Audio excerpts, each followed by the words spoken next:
Okay, this video is the Dr. Mcdougall elimination diet for food allergies.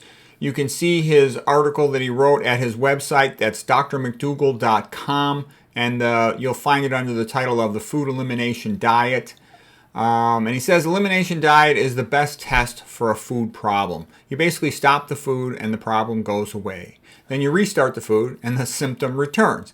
Now there's a difference. Of course, food allergies are different. Food allergies are an immune system problem, and they can cause a rapid, intense reaction, and they typically happen fast, in less than 30 minutes.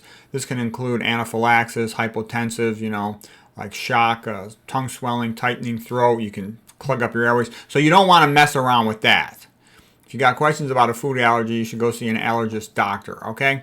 But food sensitivities are more vague problems that seem like they might be related to food. And then there's, of course, food intolerance symptoms, more like a digestive problem, like lactose intolerance causing bloating, diarrhea, flatulence, or something after, having milk that you can't digest because you don't got the lactase enzyme in your gut bacteria.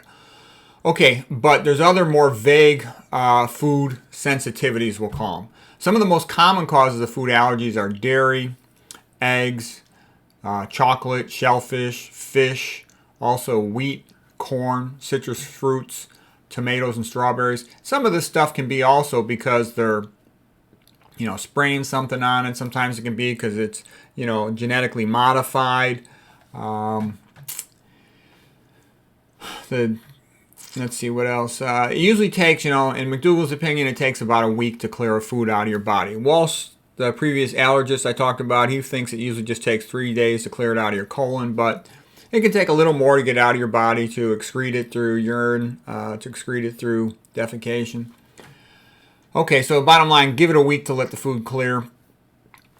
Keep a food diary. Dr. Mcdougall recommends this. Keep a food diary so you can track what you're eating every day at each meal and write the approximate time that you eat. The reason is you want to try to find a pattern for when you develop symptoms and see if the symptom pattern correlates with what you ate, in the time course. Write down the time of the symptoms. Write down any insights into what you think might be causing the symptoms. Cooking food well distorts the protein more, denatures it more, and that makes proteins less allergenic. Eat a newly introduced food for 3 days in a row, he recommends, and see if it causes symptoms. So you got to give it enough time and have enough volume of it, if you will, to see if it's going to cause symptoms. He says foods that he recommends, Dr. Mcdougall recommends to eat on an elimination diet include rice, sweet potatoes, winter squash, most green and yellow veggies, including beets and salads, but no onions, peppers, cucumbers, or radishes. Fruits, he even recommends cooked fruits.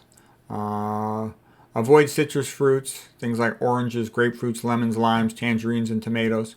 For condiments, only salt is allowed, no dressings or spices. Beverages, only drink water. So the whole point of this is trying to figure out, why are you having some type of problem? Why are you having headaches, for example, or some other symptom?